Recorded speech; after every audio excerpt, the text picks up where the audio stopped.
Nikki needs to file a class action lawsuit against these experts, against the show, because they absolutely, completely played in her face.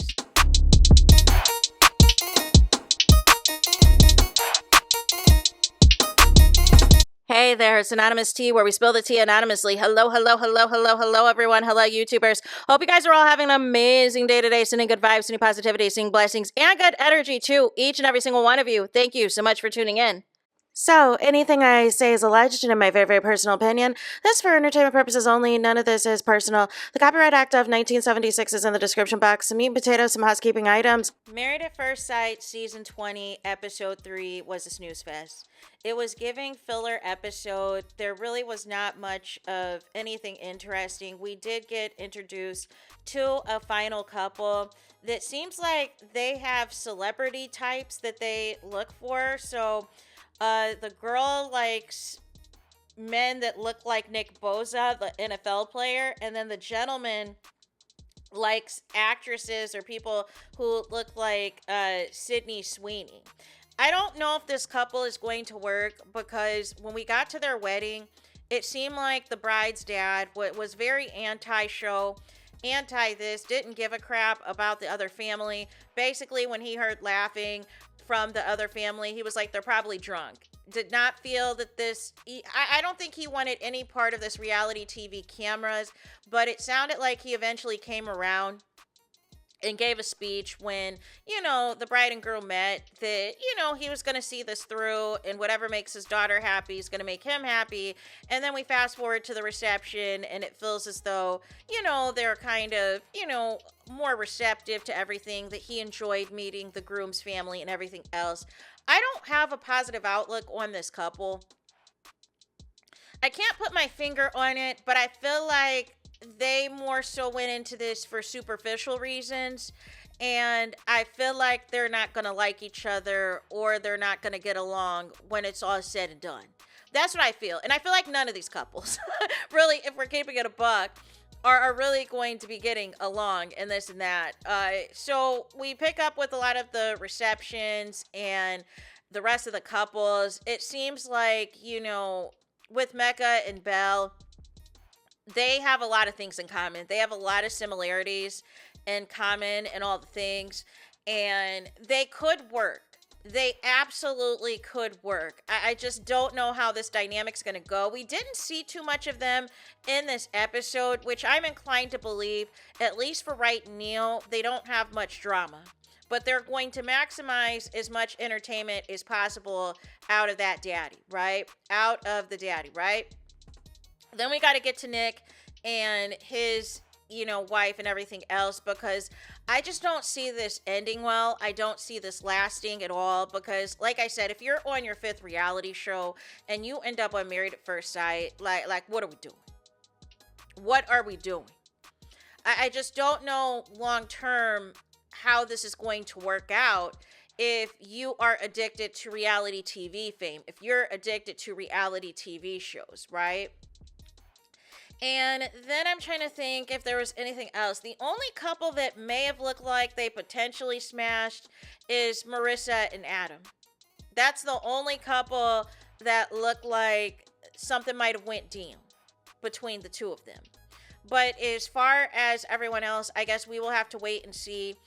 It looks like Felipe and his wife are attracted to each other, so potentially something may have popped off, but I don't know. But I feel like they're going to have problems too.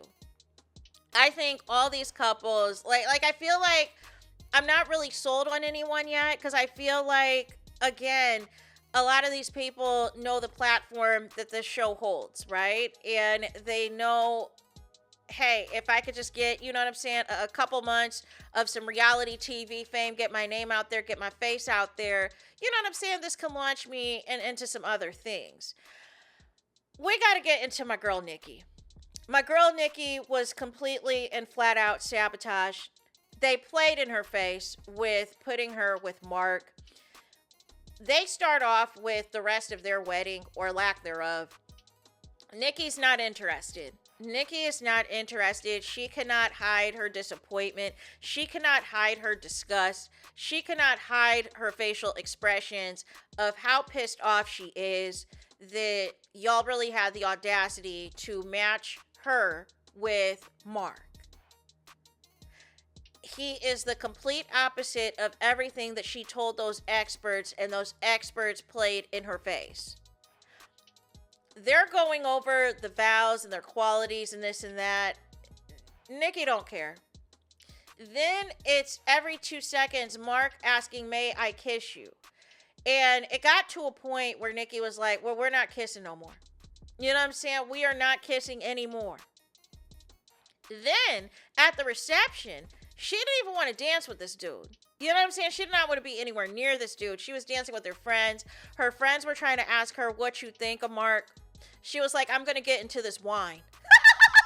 I am going to get into this wine. Those girls, all of them know, friends and family of Nikki's, they know she is not feeling this man. They know what her exes look like. They know what her exes look like. But all of this was very cringe and very embarrassing. And why do y'all be doing this? Why do y'all do this, right? Y'all did this, and they've been doing this in season 1, right? With Jamie and her husband, where y'all point blank intentionally, pair somebody with somebody that they're not going to be interested in, feeling like that. I think the biggest curveball would be if Nikki actually becomes interested in Mark and actually likes him by the end of this experiment, but I'm just not seeing it. I'm just not seeing it. He's not her physical type. He's not tall enough.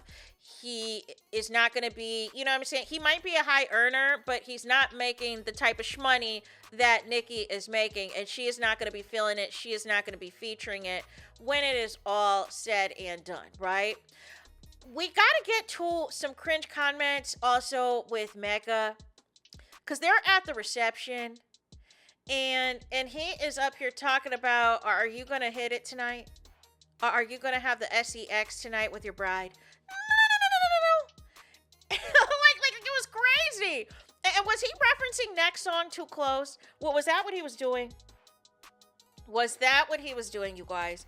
I just could not. I was like, why are you talking like this? What is up with the father? Why is the father talking like this about his son and his new bride? What was the liquor flowing, like what was happening? But by the son's reaction, this is how the dad acts 24/7. And now I understand why this man has not been married. Because leave it to the father, he is going to flat out embarrass you and play in your face. Like, what are we saying? What are we doing? You know what I'm saying? And then Mark's mentor is trying to convince him that him and Nikki are going to go the distance, and is trying to convince him, hey, listen, y'all didn't, have those long, passionate kisses, but slow and steady wins the race. Then we had to get to their cringe, him getting the garter belt, y'all. And it was very awkward. It was very awkward, and I just hate this for Nikki. I just hate this for Nikki. You know what I'm saying? I know the contracts and stuff have changed now for the show, but this might be the one time that I just might have to break the contract and just pay the $50,000 or pay whatever it is. You know what I'm saying? If you got it like that, if you have that $50,000 to pay to break this contract and say this is not worth the humiliation and everything else for me, for y'all to lock me in with this ninja. You know what I'm saying? Like something has to give. Something absolutely has to give. But ultimately, you know what I'm saying? At the conclusion of the episode, we really don't hear anything as far as if any of the couples did anything. However, it was embarrassing in the hotel room with Nikki and Mark, because he's like, I'll adjust the temperature in here, and oh, it says 69. 69 is, that's a special number. That's my favorite, and da-da-da-da-da. Nikki's turned off. She's like, why is everything got to be sexual? You know what I'm saying? But she did say in the confessional she likes 69 too. She just doesn't want to do it with you. Like that's the bottom line. She likes 69 as well. She just doesn't want to partake in that with you. But this is the fear, you know what I'm saying, when people are talking about going on Love is Blind and Married at First Sight. This is the reason why so many single Americans do not want to do these shows. Because you're about to set them up for the okie doke.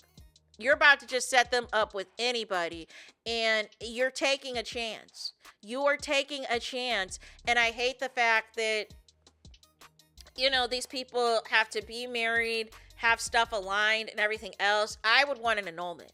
I would want an annulment. This was false advertising. This was fake. You know what I'm saying?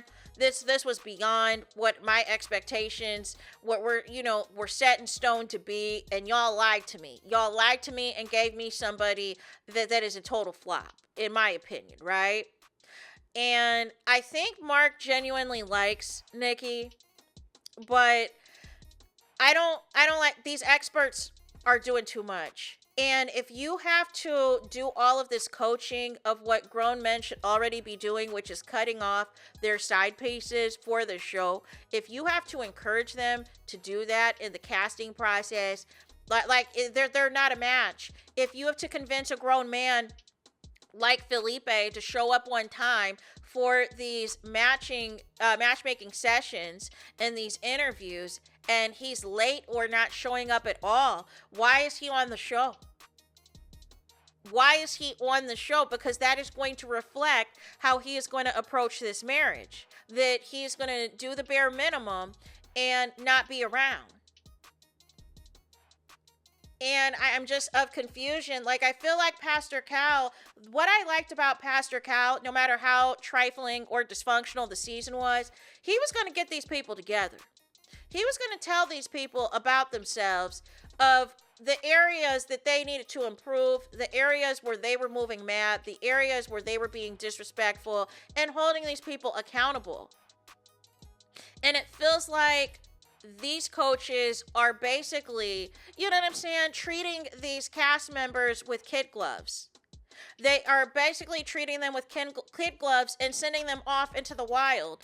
And they're going to act surprised and cry at these upcoming group scenes in the future where everybody hates each other, where everyone's sick of each other, nobody's attracted to their spouse, nobody wants to be intimate with their spouse, nobody wants to communicate with their spouse, and it's going to be a hot mess express. So it is going to be very interesting to see which couples go closer or get closer at this honeymoon, and which couples are going to be further apart. And just waiting until they can officially divorce these people. So that is all that I have, you know what I'm saying, for this video. There wasn't much to really discuss, because I feel like this is not going to end well for several of these couples, because the show has completely abandoned the actual purpose a long time ago. But I feel like even more so since being on Peacock, they've completely abandoned everything. And I believe even last season, I believe from what I understand, nobody's still together. That everyone broke up. The last I recall, I thought that was the case. And I strongly feel like that's going to be the case this season. I am very tempted to go to, what is that account's name? Married at First Sight fan, to see what the tea is on who is still together and who isn't. Because that's what it gets to a point. It gets to a point with this show where you just want to know in advance who's going to stay together, who isn't, to find out whether or not it is worth wasting the time for. But I feel like this season is about to get very chaotic, because these experts do not give a crap. These quote-unquote experts do not give a crap at all, y'all. So that is it for this video. I need y'all to do me the biggest favor and do the biggest one, and that is to hype the video. Hype the video, please. There is that. That is it. That is all. It's todos es final. It's finito. It's the end of the road. See you in the line for this video. Let me know your thoughts in the comments. Please do not forget to like, comment, and subscribe. Hit the notification bell so you're notified the moment I post some content on my channel. And with that being said, I'll talk to you guys again very soon.